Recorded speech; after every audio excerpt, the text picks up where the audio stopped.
C'est l'image d'un vaccin à qui rien ne résiste. Sputnik V, le vaccin russe livré en Hongrie et en Slovaquie grâce à une procédure d'urgence sans attendre l'homologation européenne.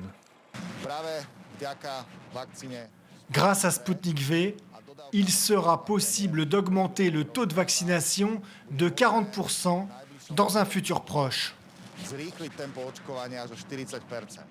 Une petite revanche pour les Russes d'abord confrontés au scepticisme européen. Un risque pour une scientifique de l'Agence européenne du médicament. Elle parle de roulette russe. Selon elle, il manque encore des données. Nous devons nous inquiéter de 45 pays, donc si l'Europe décide de ne pas avoir Sputnik, c'est OK. Si l'Europe décide d'avoir Sputnik, c'est OK. Nous proposons seulement ce que nous avons. Et ensuite, c'est à l'Europe de décider pour elle-même. Mais en Russie même, Sputnik connaît un succès mitigé.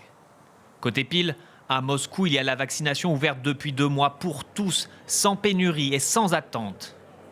Côté face, il y a 9 régions russes où elles n'avaient toujours pas commencé la semaine dernière, selon Vladimir Poutine lui-même. Et une confiance dans le vaccin en recul. Selon un sondage, 62% des Russes ne veulent pas se faire vacciner. Et tout le monde a une bonne raison. Pas moi, je n'ai pas eu le temps. J'ai déjà été malade.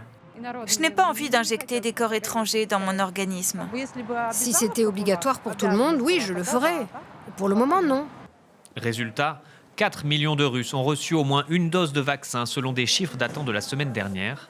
C'est un peu plus qu'en France, mais cela reste faible à l'échelle de la Russie, moins de 3% de la population. Vladimir Poutine s'était fait le champion de Sputnik l'été dernier. Pour l'instant, il ne s'est toujours pas fait vacciner.